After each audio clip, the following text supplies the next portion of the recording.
نحمده ونصلي على رسوله الكريم أما بعد فأعوذ بالله السميع العليم من الشيطان الرجيم بسم الله الرحمن الرحيم وقال النبي صلى الله عليه وسلم خيركم من تعلم القرآن وعلمه تم میں سے بہترین شخص وہ ہے جو قرآن مجید کو سیکھتا ہے اور قرآن مجید کی تعلیم کو عام کرتا ہے، آگے پھیلاتا ہے، لوگوں کو سکھاتا ہے۔ معزز سامعین، سورہ حجرات کی تفسیر اور تشریح، توضیح، احکامات الحمدللہ اللہ کی توفیق اور فضل سے بیان کر رہے ہیں۔ اللہ تعالی ہمیں قرآن کو سمجھنے اور قرآن مجید پر عمل کرنے کی توفیق عطا فرمائے۔ آج سورہ حجرات کا چوتھا لیکچر ہے۔ ایک آیت جو ہم نے پیچھے تیسرے لیکچر میں جو بات کی تھی کہ رسول اکرم صلی اللہ علیہ وسلم کے حجروں کے باہر آ کر کچھ لوگ بآواز بلند آپ صلی اللہ علیہ وسلم کو نام لے کر پکارتے تھے کہ یا محمد اخرج علینا، تو یہ ایک بے ادبی تھی۔ اللہ تعالیٰ نے اس کو فوری طور پر نوٹس کیا اور اللہ تعالیٰ نے قرآن نازل کر کے امت محمد صلی اللہ علیہ وسلم کو یہ بات سمجھائی کہ نبی کا ایک مقام ہے، مرتبہ ہے،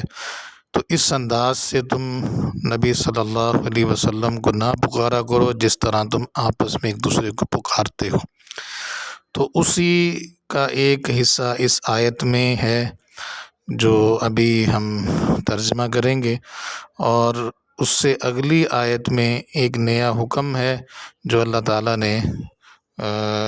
امت محمد صلی اللہ علیہ وسلم کو بیان کیا ہے۔ تو یہ دو آیتیں آج کے ہمارے انشاءاللہ اس لیکچر میں ہوں گی، تو اللہ تعالیٰ ہمیں فہم کی توفیق عطا فرمائے۔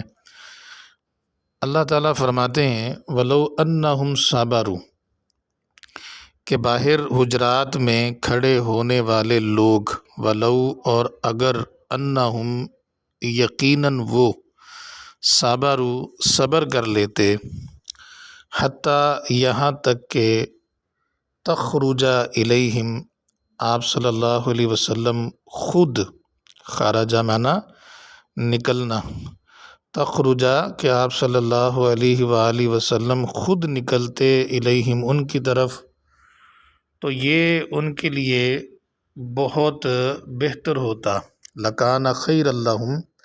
تو ایسا کرنا لکانا ہوتا خیرن بہت بہتر، لہم ان کے لیے۔ تو اس میں اللہ تعالیٰ نے صبر کی تلقین کی ہے، اور ہر معاملے میں مسلمان کو صبر کے ساتھ صبر کا ہی دامن تھامنا چاہیے، اور ہر معاملے میں صبر دکھانا چاہیے۔ صبر کے متعلق دو باتیں بہت اہم ہیں۔ پہلی بات تو یہ ہے کہ صبر کہتے کسے ہیں۔ یہ بات یاد رکھیے گا کہ صبر کا مطلب یہ ہے کہ آپ پہلی مرتبہ جب کوئی غم کی خبر سنیں، کوئی پریشانی کی بات سنیں، یا کوئی بھی ایسا کام آپ کے سامنے ہو کہ جس سے آپ پریشان ہو جائیں، اس پہلی مرتبہ اگر آپ اپنے آپ پہ کنٹرول کر لیتے ہیں، واویلا نہیں کرتے، یا اللہ کی ناراضگی والا کوئی عمل نہیں کرتے، یا اللہ کی ناشکری کے کلمات نہیں کہتے، تو شرعاً یہ صبر ہے۔ رسول اللہ صلی اللہ علیہ وسلم کی حدیث مبارکہ ہے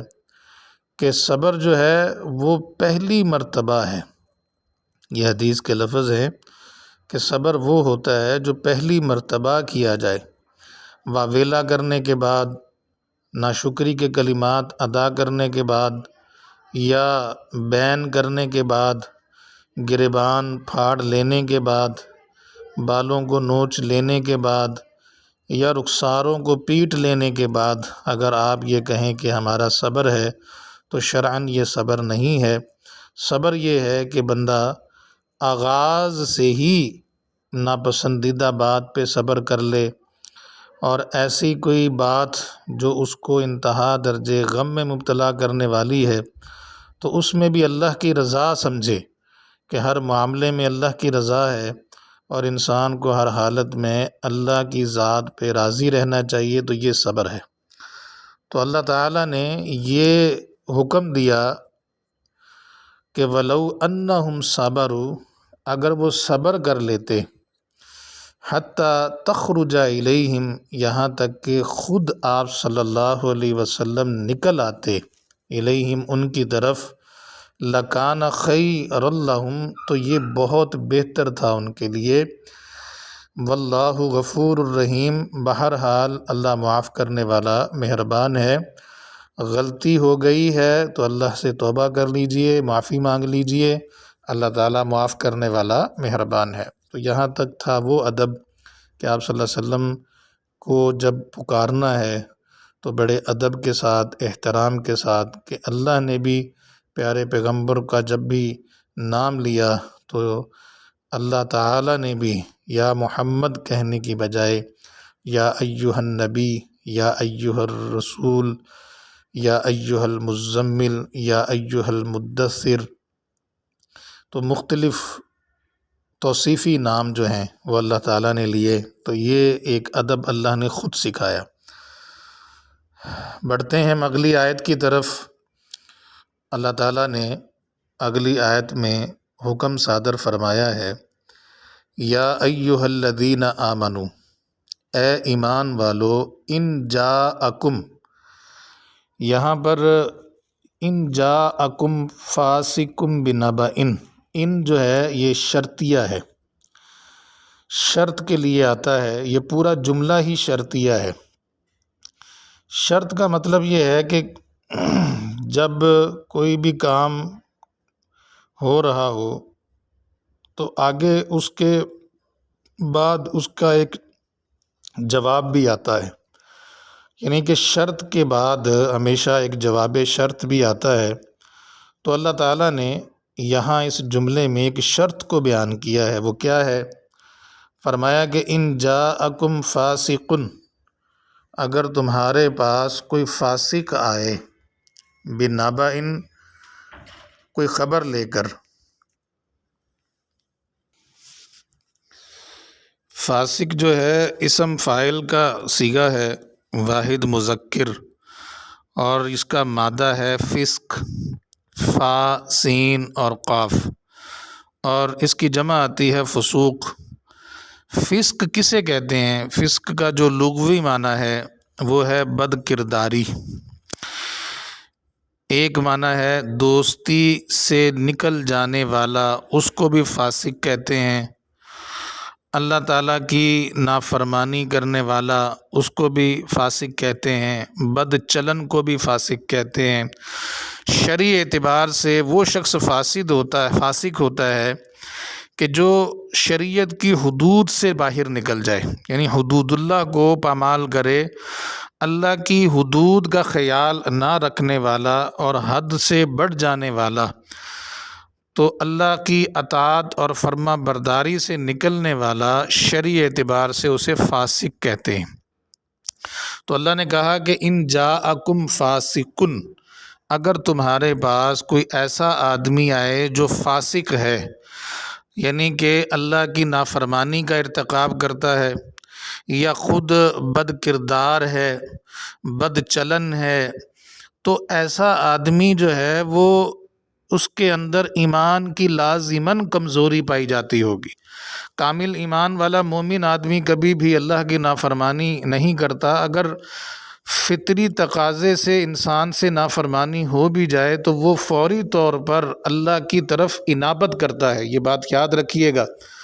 کہ جو مومن آدمی ہے، ایمان ایک چیز ہی ایسی ہے، یہ اللہ کا بہت بڑا انعام ہے کہ جب مومن آدمی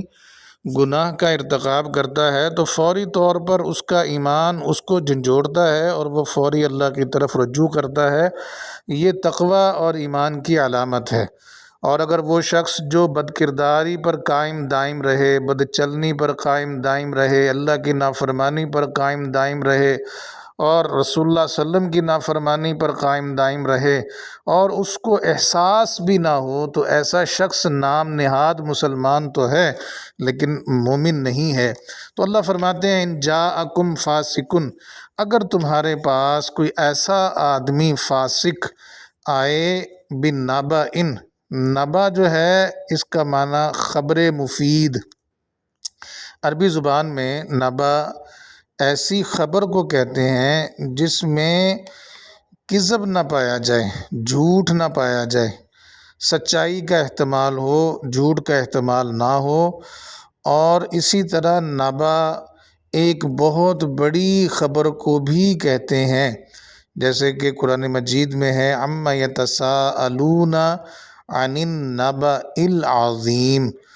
کہ لوگ ایک بہت بڑی خبر کے بارے میں سوال کرتے ہیں۔ اسی طرح اللہ نے قرآن مجید کی دوسری جگہ ارشاد فرمایا تلک من انباء الغیب، یہ غیب کی بہت بڑی بڑی خبریں ہیں، نوحیہا الیک، جو ہم وحی کرتے ہیں آپ کی طرف۔ تو گویا کہ اللہ تعالیٰ کا فرمان یہ ہے کہ اے مومنو ان جاءکم فاسق، اگر تمہارے پاس کوئی فاسق آئے، ایسا آدمی جو بد چلن، بد کردار یا اللہ کی نافرمانی کرنے والا، حدود اللہ کو پامال کرنے والا، اور بنبأ خبر لے کر آئے، کوئی خبر لے کر آئے، فتبینوا، تو اللہ فرماتے ہیں فتبینوا، فتبینوا البین اس کا مادہ ہے، بین کا لغوی معنی دو چیزوں کا درمیان یا دو چیزوں کے وسط کو بین کہتے ہیں، بین۔ قرآن میں آتا ہے وَجَعَلْنَا بَيْنَهُمَا زَرْعًا، اور ہم نے ان کے درمیان کھیتی کو اگا دیا۔ تو یہاں فتبینوا کا معنی کیا ہے؟ کھول دینا اور تحقیق کر لینا، بات کو بہت اچھے انداز سے سمجھ لینا، تو تبینوا کا معنی ہے۔ اللہ نے فرمایا کہ جب تمہارے پاس کوئی فاسق خبر لے کر آئے فتبینوا، تو اس کی تحقیق کر لیا کرو، اس کو کھول لیا کرو، اس کو سمجھ لیا کرو۔ بغیر سوچے سمجھے فاسق آدمی کی خبر کے اوپر عمل کرنا یہ جہالت ہے۔ کیوں؟ اللہ نے فرمایا ان تصیبوا، ہو سکتا ہے، تصیبوا کہ تم پہنچ جاؤ یا تم پہنچاؤ، تصیبوا اصابہ یصیبو کا معنی پہنچانا، ہو سکتا ہے کہ تم پہنچاؤ۔ تصیبوا فعل مضارع ہے، جمع مذکر حاضر ہے، اصابہ اس کا مصدر ہے اور مادہ اس کا صاد و با ہے، صوب مادہ ہے۔ معنی کیا ہے؟ پہنچانا، کسی قوم کو تکلیف دینا۔ تو اللہ فرماتے ہیں ان تصیبوا، ہو سکتا ہے کہ تم پہنچا بیٹھو، قومن کسی قوم کو، بجہالت، جہالت کی وجہ سے۔ غور کیجئے گا، فاسق آدمی کی خبر پر یقین کر کے عمل کرنا، اس کو اللہ نے جہالت قرار دیا ہے، کہ ہو سکتا ہے کہ تصیبوا، تم پہنچا بیٹھو کسی قوم کو یا لوگوں کو، بجہالت، جہالت کی وجہ سے۔ کیا پہنچا بیٹھو؟ کوئی تکلیف، کوئی دکھ، کوئی پریشانی۔ مطلب کسی فاسق نے آ کے آپ کے کان میں کوئی بات کہی اور غصے میں آ کے آپ نے کوئی بھی قدم اٹھایا جو غلط قدم تھا، اور بعد میں پتہ چلا کہ بات تو وہ نہیں تھی، تو اس سے پھر آپ کو بہت بڑا نقصان ہو سکتا ہے اور بہت بڑی شرمندگی کا سامنا ہو سکتا ہے۔ اس لیے جب بھی کبھی کوئی آدمی آ کر بات کرے تو اس کی تحقیق ضروری ہے۔ تو اللہ فرماتے ہیں ان تصیبوا، ہو سکتا ہے کہ تم پہنچا بیٹھو کوئی نقصان، قومن لوگوں کو، قوم کو، بجہالت اپنی جہالت کی وجہ سے، فتصبحوا پھر تم ہو جاؤ گے، تصبحوا اصبح یصبح، صبح مادہ ہے اس کا، اور جمع مذکر حاضر کا صیغہ ہے، پھر تم ہو جاؤ گے علی ما فعلتم، جو تم کر بیٹھے ہو، نادمین، ندامت اختیار کرنے والے، یعنی کہ تم پھر اپنے کیے پہ بعد میں پشیمان ہوگے۔ تو بعد کی پشیمانی سے بچنے کے لیے بہتر ہے کہ اس سے پہلے ہی آپ اپنی توجہ کر لیں، غور و فکر کر لیں کہ آپ کیا کر رہے ہیں۔ امام راضی رحمۃ اللہ علیہ فرماتے ہیں کہ اس آیت کا مطلب یہ ہے کہ تم کسی فاسق کی خبر پر بغیر تحقیق کے کوئی ایسی کارروائی نہ کر گزرو کہ تمہاری لا علمی میں تم کچھ لوگوں کو نقصان پہنچا دو۔ ہو سکتا ہے کہ تم ان پر حملہ کر دو، زخمی کر دو، حتیٰ کہ بعض لوگ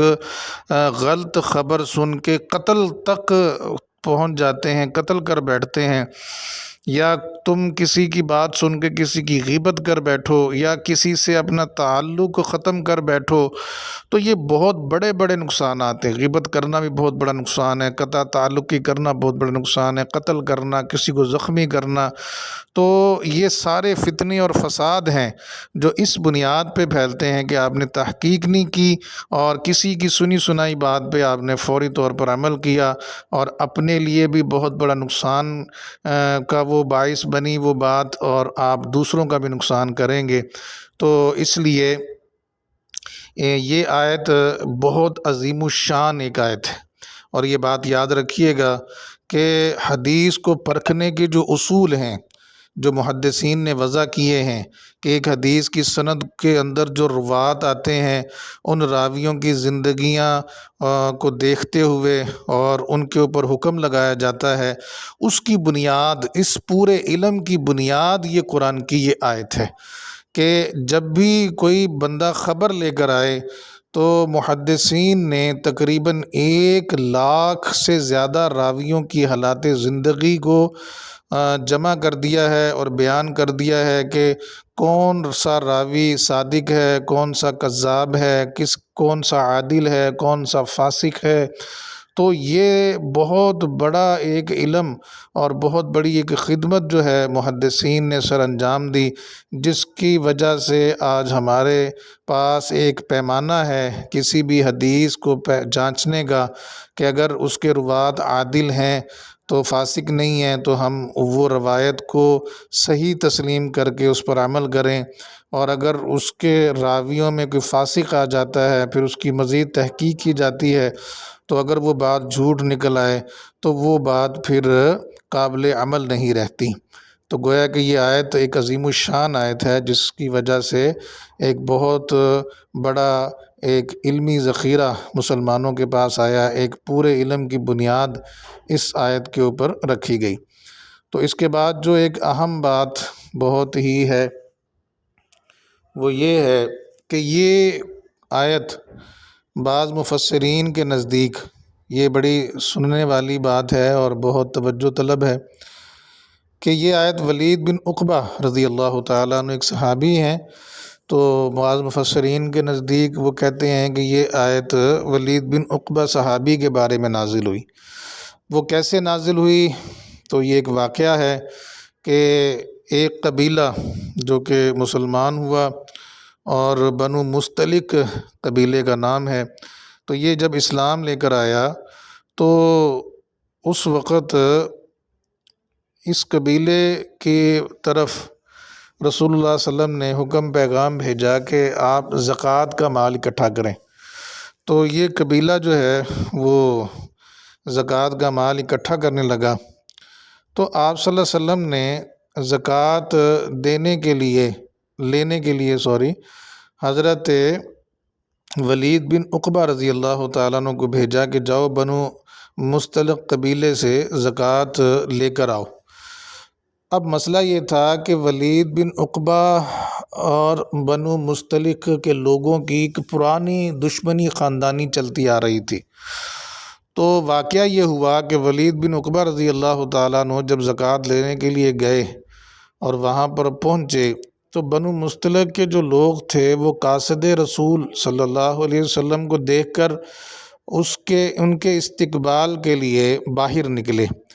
جب وہ استقبال کے لیے باہر آئے تو اس وقت مسلح ہو کر آئے، مطلب انہوں نے اپنے اسلحہ کے جو اوزار تھے وہ سجائے ہوئے تھے جسم پر، تو یہ ایک ان کا انداز تھا استقبال کرنے کا۔ لیکن ولید بن عقبہ نے دور سے دیکھا کہ یہ لوگ تو اسلحہ اٹھائے ہوئے آئے ہیں، تو انہوں نے اپنی ایک فطرتی طور پر دماغ میں ایک بات سوچ لی کہ پتہ نہیں یہ لوگ اپنی پرانی دشمنی نکالنا چاہتے ہیں کہ اسلحہ لے کر آ رہے ہیں، ہو سکتا ہے کہ یہ مجھے نقصان پہنچا دیں یا لڑنے کے لیے آ رہے ہیں۔ تو بغیر گفتگو کیے یا بغیر بات چیت کیے وہ وہاں سے واپس آ گئے،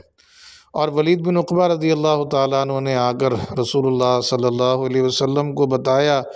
کہ اللہ کے پیغمبر وہ تو زکوٰۃ ہی نہیں دے رہے، بلکہ وہ تو اسلحہ لے کر آئے اور مجھے قتل کرنا چاہتے تھے۔ اب یہ بات حالانکہ ایسی بات نہیں تھی، وہ لوگ مسلمان ہو چکے تھے اور بڑی خوشی تھی ان کو کہ آپ صلی اللہ علیہ وسلم کا قاصد ہمارے پاس آ رہا ہے، اور اس خوشی میں ہی وہ زکوٰۃ دینے کے لیے تیار تھے۔ لیکن ہوا یہ ہے کہ وہ ایک پرانی چپکلش کی وجہ سے حضرت ولید کو یہ بات سمجھ ہی نہیں آئی اور واپس آ گئے۔ رسول اللہ صلی اللہ علیہ وسلم کو بڑا غصہ آیا کہ یہ کیا ہوا، کہ یہ بات کیسے ہو گئی اور انہوں نے ایسا کیوں کیا۔ تو حضرت خالد بن ولید رضی اللہ تعالیٰ عنہ کو رسول اللہ صلی اللہ علیہ وسلم نے ایک فوجی دستہ دیا اور کہا کہ جاؤ جا کر معلومات لو اور ان کو جا کر دیکھو کہیں وہ مرتد تو نہیں ہو گئے۔ تو وہ حضرت خالد بن ولید رضی اللہ تعالیٰ عنہ دستہ لے کر نکلے۔ ادھر سے حارث جو تھے قبیلے کے سردار، ان کو محسوس یہ ہوا کہ پتہ نہیں ہم سے کوئی غلطی ہو گئی ہے کہ قاصد رسول آیا تو صحیح لیکن واپس چلا گیا،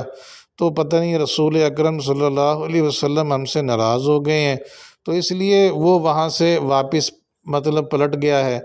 تو یہ سوچتے ہوئے بنو مستلق کے لوگوں نے یہ ارادہ کیا کہ ہم خود زکوٰۃ کا مال لے کر آپ صلی اللہ علیہ وسلم کی خدمت میں حاضر ہوتے ہیں۔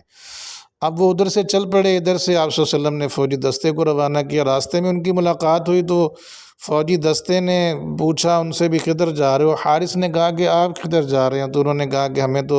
آپ صلی اللہ علیہ وسلم نے آپ کی طرف بھیجا ہے اور آپ نے زکوٰۃ دینے سے انکار کر دیا، اور آپ نے پھر مطلب جب یہ کام کیا تو آپ صلی اللہ علیہ وسلم نے کو غصہ آیا ہے، تو آپ صلی اللہ علیہ وسلم اور پھر آپ نے ولید بن عقبہ کو قتل کی دھمکی دی ہے۔ تو انہوں نے کہا کہ اللہ کی قسم ہے جس نے آپ صلی اللہ علیہ وسلم کو مبعوث کیا، ایسی کوئی بات نہیں ہے، بلکہ ولید بن عقبہ تو ہمیں دیکھ کے واپس لوٹ گئے۔ تو یہ ایک غلط فہمی تھی جو پیدا ہوئی،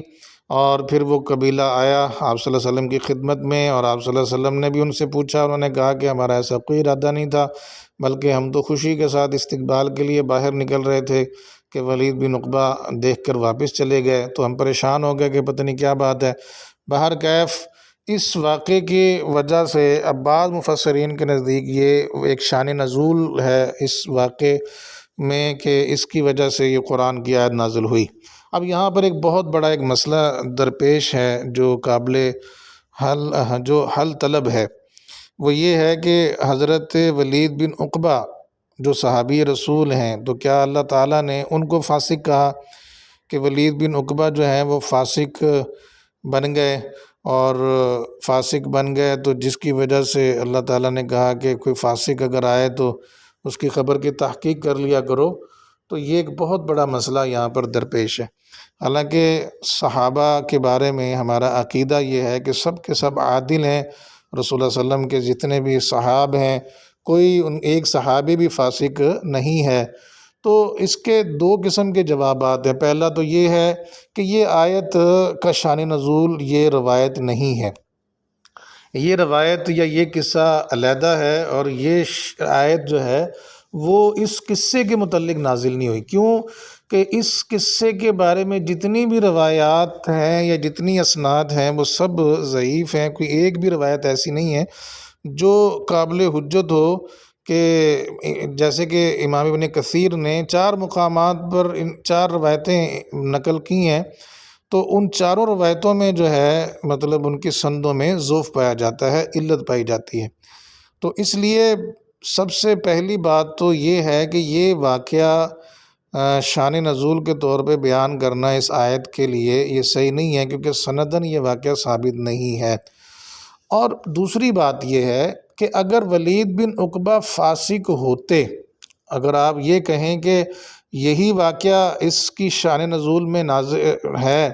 تو اگر فاسق ہوتے صحابی رسول تو آپ صلی اللہ علیہ وسلم کبھی بھی، یہ آپ کی ذات پر تان بن جاتا ہے کہ آپ نے کیسے آدمی کو زکوٰۃ لینے کے لیے بھیج دیا جو خود فاسق ہے، بد کردار ہے یا بد چلن ہے، اور اس کو آپ صلی اللہ علیہ وسلم نے بھیجا زکوٰۃ کے لیے، ایسا ممکن ہی نہیں ہے۔ تو یہ کہا ہی نہیں جا سکتا۔ ہاں یہ کہہ سکتے ہیں کہ اللہ تعالیٰ نے فاسق کے بارے میں کہا ہے، تو اس کے آڑ میں یہ واقعہ اگر رونما ہوا بھی ہے تو صحابی رسول فاسق نہیں تھے، بلکہ ایک غلط فہمی کی بنیاد پر مطلب یہ واقعہ رونما ہوا۔ تو اللہ تعالیٰ نے قیامت تک کے لیے ایک قانون بنا دیا کہ کوئی بھی آدمی اگر تمہارے پاس کوئی خبر لے کر آتا ہے تو اس کی کیا کر لیا کرو، تحقیق کر لیا کرو، وضاحت کر لیا کرو، تاکہ غلط فہمی کے اندر کوئی غلط قدم نہ اٹھ جائے۔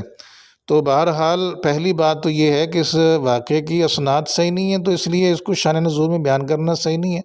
اور اگر مان بھی لیا جائے کہ یہ واقعہ اسی کی واقعے کے متعلق آیت نازل ہوئی ہے، تو اس میں صحابی رسول کو فاسق نہیں کہا جا سکتا، کیونکہ یہ آیت عام ہے، تمام امت مسلمہ کے لیے ہے، اور اس کو صرف ایک صحابی کے لیے نامینیٹ کرنا یہ صحیح نہیں ہے۔ اور دوسری بات یہ ہے کہ اگر وہ صحابی رسول فاسق ہوتے، رسول اللہ صلی اللہ علیہ وسلم کبھی بھی ان کو زکوٰۃ کا مال لینے کے لیے نہ بھیجتے۔ تو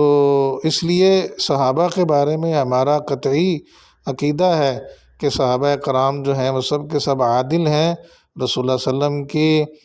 جان نثار ہیں، اور آپ صلی اللہ علیہ وسلم کے پیروکار ہیں، اور آپ صلی اللہ علیہ وسلم کی مطلب تربیت میں رہنے والے تھے، اور قرآن میں اللہ تعالیٰ نے ان کی